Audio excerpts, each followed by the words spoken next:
Alhamdulillahi rabbil alamin, wassalatu wassalamu ala asrafil mursalin, sayyidina wa habibina wa maulana Muhammad wa ala alihi wa sahbihi wa sallama taslima.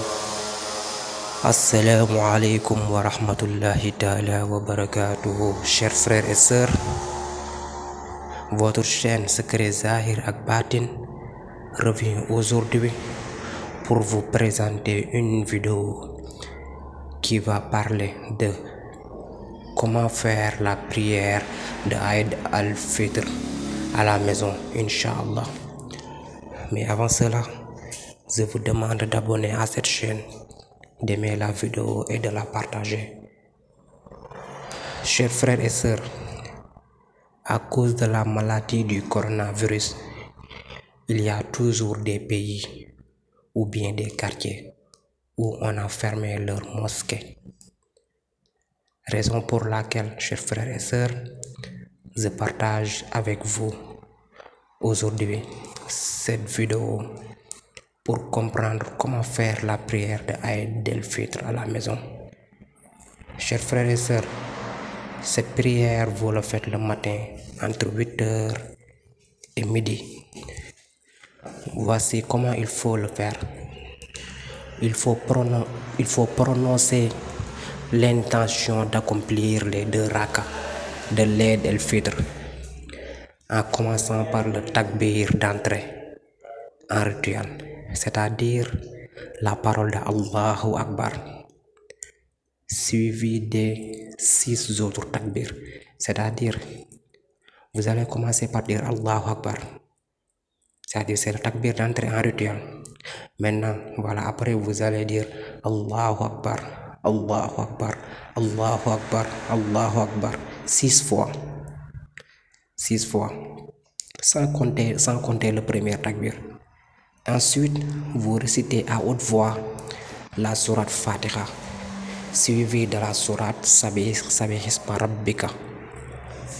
Mais la sourate Sabbihisma Rabbika, c'est pas obligatoire.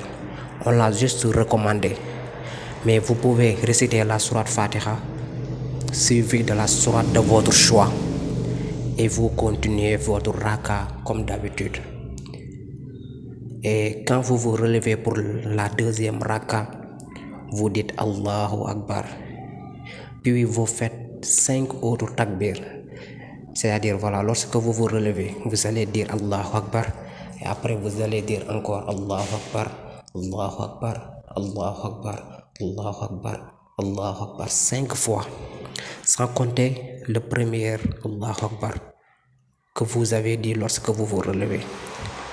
Ensuite, vous récitez à haute voix la sourate Fatiha, suivie de la sourate Al-Hadaka Hadithun Khashia.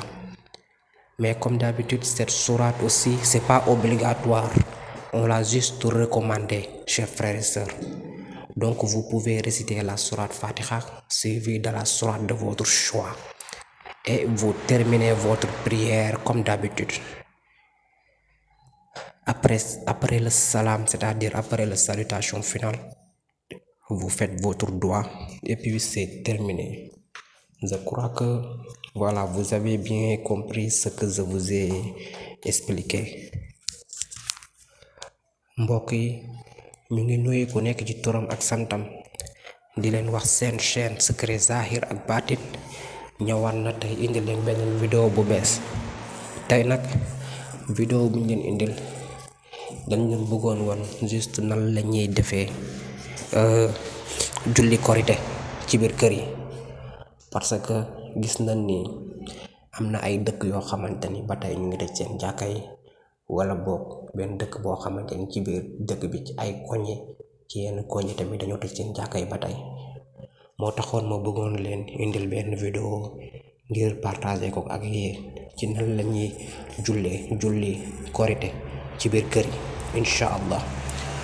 waaye balaa boobu maa ngi leen di ñaan ngeen abonné chaîne bi, aimé vidéo yi teg ci di ko partager, ndax abonné boobu noonu ngeen di abonné teg ci di aimé vidéo yi ba pare di ko partager, loolu moo ñu wan ni que yéen ngi ñuy bàyyi xel, te loolu tamit mooy tax vidéo buñ defare ngeen mën koo gis incha allah. mbokk yi julli korite nag ñu ngi koy def si suba si lañ koy def diggante 8h jàpp ba midi lañ ko mën a def diggante boobu noonu incha allah. nan lañ koy defee danga war a yéene ne yaa ngi julli ñaari rakkay korite no moom nga yéene ba pare. ginnaaw bi nga ko yéenee ba pare nga wax allahu akbar comme niñ koy faral defee rek si yeneen julli yi. boo ne allahu akbar ba pare danga ci teg yeneen juróom benn allahu akbar, maanaam ginnaaw bi nga yéenee ba pare ba wax allahu akbar ba pare danga ciy tegaat nga wax allahu akbar allahu akbar allahu akbar allahu akbar allahu akbar allahu akbar ba muy juróom benn yoon. te juróom benn yoon yooyu bi nga njëkkoon wax allahu akbar bokk ci, kon maanaam kon day doon juróom ñaari yoon rek. noonu la ginnaaw bi nga waxee loolu ba pare nga jàng surat fatiha ci kaw nag lañ koy jàng. nga jàng surat fatiha boo paree nga teg ci sabi isma rabbika.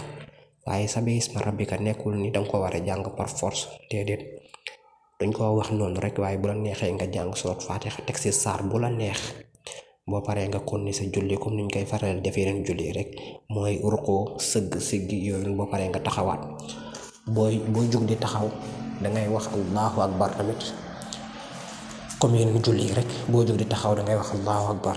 ginnaaw bi nga waxee allahu akbar ba pare danga ciy tegaat yeneen juróomi allahu akbar. bi maanaam ngay jug pour taxaw dangay wax allahu akbar. boo taxawee ba pare nga waxaat allahu akbar allahu akbar allahu akbar allahu akbar allahu akbar.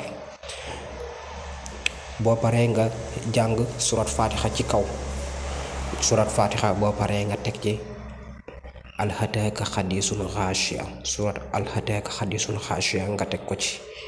boobu tamit nekkul tamit force tamit, bu la neexee nga jàng surat fatiha teg ci tamit saar bu la neex. boo paree nga konne julli bi. boo konne pare ginnaaw bi nga konne maanaam nga ruqoo taxaw daal di sujjoot siggi toog nga sujjootaat daal di siggi toog. noonu ba pare nga sëlmal. ginnaaw bi nga sëlmalee ba pare incha allahu rabbi dangay ñaan sa soxla. loolu mooy julli bi. ñoo profité waale ci occasion bi baalu ñëpp àq te di leen baal àq, ndax chaîne bi defagul at waaye macha allah en tout cas tax na ma daal ma xam ci ñu bari. waaw parce que gis naa seeni message, ndax bu dee sax du ñëpp laay mën a lire, waaye maa ngi def effort wax dëgg yàlla di tontu message yi. moom maa ngi ci def effort même si que ni sax des na. waaye dafa fekk ni man tamit xam nga duma c'est-à-dire lii may def ni nekkul sama liggéey. dama ko def juste rek pour di partager ak yéen lii loo xamante ni mi ngi ci man, mais man tamit dama yor sama liggéeyu bopp. loolu moo tax duma faral di mën a lire message yi du bari yu tamit nekkuma Sénégal. xam nga boo yoree liggéeyu jàmbur tamit yaakaar naa ni danga ko war a def comme ni mu bëggee. loolu moo tax téléphone bi sax WhatsApp bi lu ma ciy nekk noonu bariwul. loolu moo tax waaye di leen di ci tuub bu bari di leen jégalu bu baax a baax. lépp luñ fi wax ñu sante ko borom bi bu baax a baax. lépp luñ fi wax mu jub ñu koy sante borom bi bu baax a baax. lépp luñ fi wax nag mu dëng na nga xam ni suñu xel moo toll foofu rek, ndax doomu aadama matul. waaw di leen sant bu baax a baax. waaw di sant ñëpp. di sant ñëpp di leen baalu ak te di leen baal ak. di ñaan borom bi yàlla nañ fekkee koor gi ay ati incha allahu rabbi. di ñaanal ñëpp ñi ci tëju yàlla na leen yàlla tëjji bu baax a baax, dafa leen wërsëg, dafa leen lu kawe seen njort. ñi nga xamante ne ñoo nekk ci ay torof tamit yàlla na leen borom bi teggil torof yooyu noonu, defal leen lu gën ci ñoom, tëjji leen buntu wërsëg yi bu baax a baax. ñi ci feebar tamit maa leen ci ñaanal wérgu yaram bu baax a baax. ñi caabi féete ginnaaw maa ngi leen di ñaanal yàlla na leen yàlla suturaal aal leen ba ñu génn foofu noonu ñu nekk. ñi nga xamante ne tamit ñu tukki sama mbokk moodu yi di leen ñaanal tamit fépp fu ñu mënti nekk rek yàlla na leen yàlla taxaw aar leen suturaal leen defal leen wërsëg ba may leen lu kawe seen njort. soxna yi ci amul jëkkër tamit yàlla na leen yàlla may jëkkër ju baax, jëkkër ju leen bëgg te yërëm leen, di leen jàppale ci bépp côté. góor yi ci amul jabar tamit ñu leen di ñaanal tamit soxna bu baax a baax a baax. borom bi may leen ay soxna yu baax, taxawu leen, aar leen bu baax a baax, jàppal leen seen sëy, may leen ci njaboot ju barkeel insha allah. lépp lu fi waay ñaan rek yàlla na ko yàlla nangu. képp koo xamante tamit am na yéene ak bu mu munti doon rek yàlla na ko yàlla defaral bu baax a baax a baax insha allah. kon tey seen chaîne Secret Zahir ak Baatin loolu lañ leen indi loon, di leen dig daje ba beneen yoon ci beneen vidéo insha allah. jërë ngeen jëf.